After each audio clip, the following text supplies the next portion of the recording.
So if we now move on to the election or husting for welfare officer, you are? Henley-Smith. Okay, and the set questions coming from Polly, and here it is now. Harry, what will your biggest challenge be next year, and how do you intend to tackle it? Okay, thanks everyone for being here. I can't tell you how nervous it is to see all of you actually, it's really quite scary. In terms of challenges, there are many different challenges that I'll be facing. I'm going to focus on one area, which would be integrating welfare deeper into the college. The one way I see this being a really useful trait is through sports and societies. The way I do this is by having every sports captain and every societies captain trained by the welfare systems, just in basic knowledge, awareness and identification, just to highlight any problems anyone might have. What this would do is make things so much more relatable to everyone, so if in any way you didn't feel like you could relate to the welfare team, there is that there to relate to your sports captains you might train with.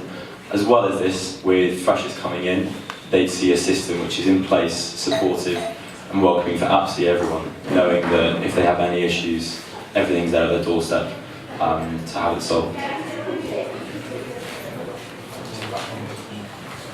So we now open up to questions from the floor. So questions for our respective welfare officer. Mike Bettigan. You obviously weren't part of the welfare team during Freshers Week, and obviously I'm assuming you'll want to be getting more people on board for the team the next Freshers Week. So do you think that you'll be keeping anybody from last year's welfare team to have there as kind of experience, or like how will you be choosing next year? Okay, and just a reminder to everyone just to be careful that the questions aren't too directed. So the question was about how you will construct your welfare team. Even though it's not supposed to be directed, I do appreciate it. It's an important issue that needs to be dealt with. Even though I didn't get onto the team, I did apply. It's something I'm really, really passionate about. And the reason why I didn't is because of basically a lack of knowledge of the system. I think looking back on it now, I'd say I've definitely got the integrity and the responsibilities to be on that team. In terms of constructing the team itself, I think that's open to debate. Obviously, with two people, if me and Kirsten would both be elected, not being on the team, it would mean that we would definitely need people's experience and definitely use words of wisdom. I think that it's completely open to debate. I'd love to have people on from last year that would make a big difference in terms of making sure the welfare system stays as it works so well. But of course I have my own ideas as well, so taking both into consideration. Okay, any other questions?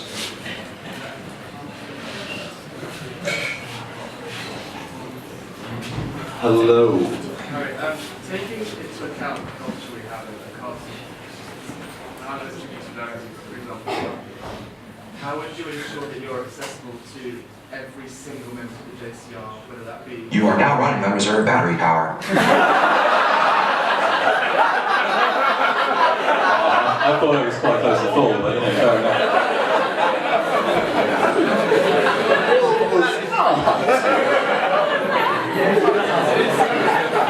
Okay, can we have our question again?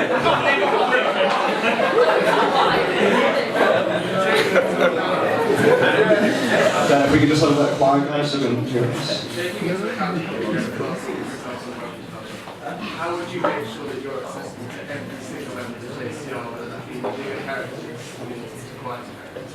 Okay, so how will you make sure you will be accessible to every member of the JCR, whether that's the bigger characters or not, so being honest? Well, first of all, I definitely wouldn't consider myself a bean-up, but thank you very much for the compliment. When it does come to it, in terms of the different systems and societies that in Castle, we're obviously very diverse. I would consider myself a diverse person. I'm part of many different clubs and societies within the college. In terms of making sure everything's addressed and accessible to everyone, I'm always around the college, always there if anything's needed. I don't think that I give particular bias towards any of the clubs, sports or societies. The whole of my summers is spent teaching, and that's where my real passion lies for the future. That deals with personal communication every single day. So when it comes to communication, and diversity. You know, I'm definitely experiencing that in that area. Excellent. Any other questions? Eleanor? As well as going for everyone's welfare, it's important to remember the fact that you're also on the exec. How would you make sure that the exec itself doesn't seem scary to freshers and is an approachable body?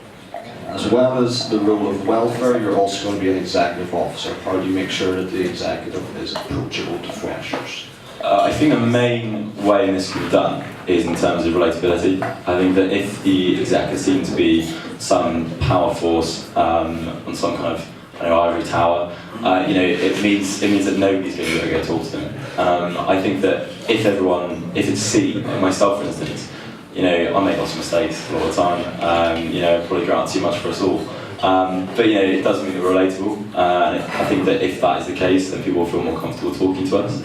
And I think that in terms of working with the exec, you know, I'm a very good team member. I'm part of lots of teams, working with lots of professional teams. So, yeah. Excellent. Any other questions? We've got two here. We have you and then. The welfare team can be approached with some quite serious and challenging issues. What would you do to ensure the welfare of the welfare team? Okay, so the welfare team sometimes has to deal with some very challenging issues. What would you do to ensure the welfare of the welfare team?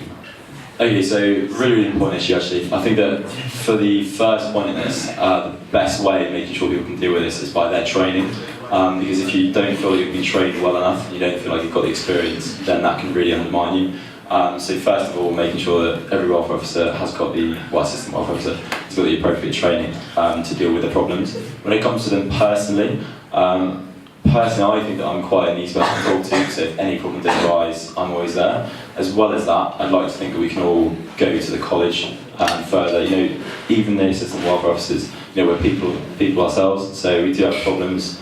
You know, it's the same system used, and it wouldn't be fair if the systems we use would be different to normal students. Excellent. Hannah, do you still have a question? I can't speak this year, but I can speak from experience that historically the welfare team hasn't been very good at delegating to the assistant welfare officers, and so essentially they just do drop in some help with campaign. To have a more effective team as a whole, how will you delegate better? So traditionally, some elements of the welfare team haven't been fully utilised. So what would you do to make sure that we cover the spread? I'll try and answer this question correctly. Obviously, you know, lots of different elements in that question. Firstly, I think that at the moment the current system with drop-ins, Skypes, the phone, anonymous posting system work really, really well. I really, really like it. But you're right, you know, it does mean that the welfare officer has to delegate downwards. I think that making sure the different system in place is where we all work as a team or an individual kind of individual task we want to achieve. So like my personal kind of opinions, I'd love to promote some different activities in college that, you know, if there's drinking involved, there's drinking involved, but the primary aim is to have fun. So for example, like something funny over there? But so like, you know, one thing I'd love to do is have like a crazy golf run in the Castle Courtyard, because it would be really, really good fun, and you know, it would take away from that drinking atmosphere. With actually talking to the welfare team, I think that I don't feel like I'm a very cocky bloke. I think I seem like quite a relatable guy, so I think that I wouldn't seem like I was delegating that. I think I could communicate well. Excellent. Ooh, all the questions are coming now. Rachel, Mr. Master. Do you want to tell us a little bit about your experience sort of in welfare issues? Okay, could you please tell us all about your experience with welfare issues? Yeah, sure. So obviously, you know, it may come as a shock that I'm so passionate about welfare, because I don't, you know, I've not been very involved in college. Obviously, I tried to be, but that's, you know, not the point. I first kind of got involved with welfare from my mother. She was a music teacher to start with when I wasn't born, and then as soon as she moved on from that, went to teach people with behavioural difficulties. She then went on to be university counsellor, what she's doing at the moment. So I've been very aware of the good that can cause. From that, it's kind of, when I was in secondary school, it made me want to volunteer at my local youth club, which is on my manifesto. Really, really important to me. It gave me some real good experience, not just in student welfare, but in welfare in terms of people that may not be employed, may not be in education. After that, well, this summer even, really, really relevant, I worked for 2.5 months at a summer camp teaching English as a foreign language to students, which was really important for welfare. Not only just teaching as usual, but because they're international students coming over to England, you can have a massive culture shock. That meant that every single problem that came up had to be dealt with very sensitively, especially things to do with social problems, whether that be racism, sexism, anything. It meant that you had to really take into account the different cultural opinions and different social norms of those cultures. So when it comes to the welfare experience, I have had that experience, and I do work a lot. Good stuff. We'll have a few more hands up. Will? Can you please recreate your favourite Lord of the Rings scene?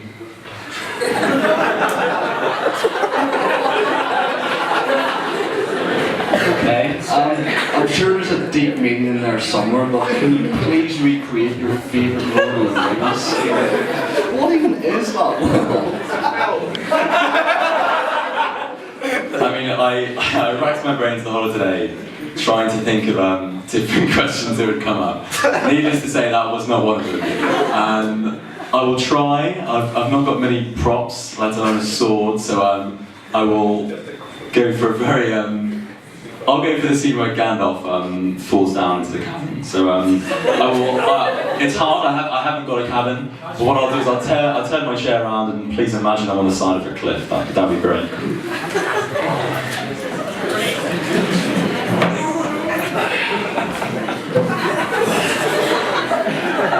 Ready?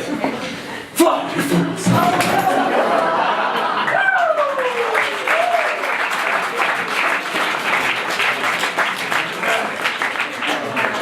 I want to see the general election done like this. Okay, any other questions? Yes. How do you intend to make welfare more accessible to livers out? How do you intend to make welfare more accessible to livers out? Thank you for telling me about those questions so that I'm in a rush of falling on the floor and answering serious questions. I appreciate it. In terms of that, I think we don't utilise the welfare systems in terms of Skype and anonymous posting enough. I think they're really, really useful, especially to livers out who maybe lots of the time feel they can't come into college. When it comes to different things we can do, we can put on lots of events, especially, maybe not for just livers out, but livers out can attend, in the evenings, in the day, anything. It doesn't have to be welfare related, just things that really incorporate the whole of the JCR. I think that we don't do enough on a regular basis to involve the whole of the JCR, which is a big thing. We do small events, we do things through specific years, but I think that casual events, including both first, second, third, fourth, including the MCR, everything as a collective is really, really important. That's one thing I'd like. Okay, good stuff. Jeff? As part of the welfare team, you're expected to be able to help people. So what's your best pick-up line to help people during this Valentine's Day upcoming? Okay, as head of welfare, it's your job to help people, so what is your best pick-up line to help people on Valentine's Day?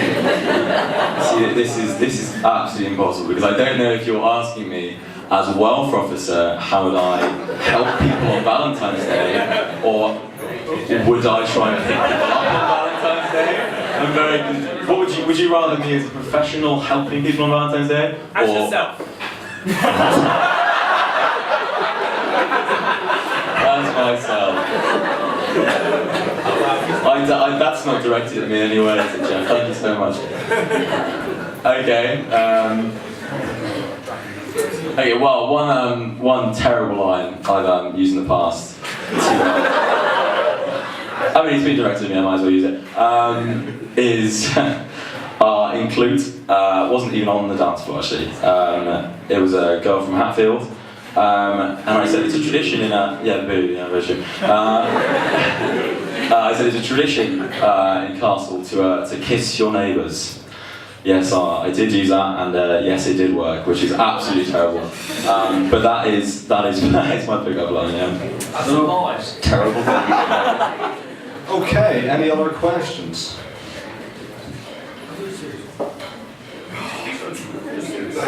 Pete? Can you summarise your ambition in a role in 3 words, please? Can you summarise your ambition in the role in 3 words, please? No, fly force will not be it. Okay, I'm going to go with Integration, support, and relatability. Excellent. And we have a question, because we haven't heard from you at the back. What new ideas do you have? Sorry, could you repeat that? What new ideas do you have? What new ideas do you have for the role? So the idea I touched on earlier in terms of training club captains and social captains is my kind of main change I'd love to make, just to make welfare more in tune with the fabric of the college rather than kind of separate entity. I think that, you know, as a JCR, we want to be using welfare as a system that everyone uses, not just for massive issues. Of course, it is there for massive issues, and it's really important that we make sure it's there. But I really want to make sure that we change things slightly so that everybody on an everyday basis can use welfare. That's one of my main changes. Excellent. Dawson? Talking about your main idea of getting sports captains to be the welfare, will you classify them as actual welfare officer? So I mean, your welfare officers in the college now have set times when they're doing their job, and then they actually act like normal students at college. If you have a sports rep who's always available to have responsibility, is that a role that they actually have, or is that just something that gets burdened upon them? Okay, so it's asked to expand on your idea. Really, really important point. It's quite hard to get that idea across because obviously it's something I want to change. So understand if it's come across slightly wrong. In terms of that idea itself, I'd want that to be more of a identification process that club captains, social captains have, not taking over the roles at all of the assistant welfare officers. You know, because it shouldn't be taking away the amazing job they do. And assistant welfare is exactly, you know, it's the main point of call with college, and that, you know, is exactly what welfare should be about. What that idea is mainly to do with is raising awareness throughout the college that welfare is something that we can all go to. It's not something for massive issues. It's something, well, it is something for massive issues, not just for that. It's something that we can all utilise. And so, you know, they wouldn't be expected to be, you know, doing lots of things to do with welfare. It's just, if that was in place, when it came around in another year, the roles would change. It wouldn't just be a popularity contest and who the club captain is for the social sec is. What it would be is identified as a responsible person for the team, someone that can take account of the responsibilities of the players, and that, you know, if there are any big problems, they can highlight that to the welfare team, and it can be easier to kind of signpost that. Excellent. A lot of hands there, this is great. Sometimes welfare officers are not always available. Do you think there's a way to promote help and support in Castle without welfare? Okay, sometimes welfare officers are not always available. Do you think there's a way to promote help and support in Castle without welfare officers? Very good point. I think, you know, when we look at subject of welfare itself, welfare is a very strange word. It's, you know, in my opinion, it's something that, you know, the system itself probably shouldn't be called welfare. It should be called something completely different, which encompasses just support and approachability. In that instance, what we can do is raise awareness that, you know, if everyone has any problems, you know, you have your peers, your family, everybody around you who's willing to talk to you. At that respect, it doesn't have to be professional nature.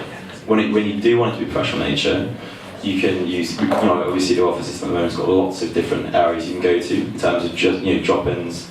You can use the Skype as well, so, you know, even if there wasn't someone there, the welfare phone will be on 99, so you can use that, and of course the anonymous posting. So I think there are lots of ways. Something to bring new to the table. I guess using the Facebook page. The Facebook page is amazing. Like, obviously the Castle Project page is used a lot. Some incredibly bad humour at times as well. I'm very, very much a victim of posting on there and being crushed down by Mr. Tanskin over there. But, you know, it can be utilised brilliantly in terms of raising awareness of different disabilities, mental disabilities, physical disabilities, especially everyday issues like mental stress. I think that can be utilised really, really well in just basic issues that people may not know enough about and have the right information at their hands. Excellent. Well, that's fantastic. So, if it's a serious question. Okay, if Frodo had access to welfare on his way to Mordor, how would you have helped him? I suspect there's a particularly challenging bingo question. Very specific. Very, very If Frodo was on his way to Mordor, what welfare would he need? I mean, you know, he's got a lot of problems that guy. He's getting to Mordor, hasn't he? So there's a lot that can be going on. I think one way to look at this would be whenever he puts on the ring. The poor guy, he puts it on, and he goes, you know, he has loads of voices in his head, and he's got a really, you know, he's very, very traumatised. In that respect, you know, if you want to become a castle welfare, we've got an amazing service in terms of making sure he knows exactly. I'm turning this into a poor welfare question, I don't know why. In terms of lots and lots of information and support, and then signposting on to the university, because obviously Frodo is a member of the university as well. So the advice there was not to put a ring on it. That would be the obvious one, yeah.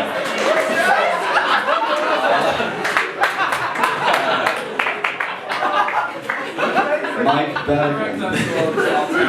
Comedy collaboration.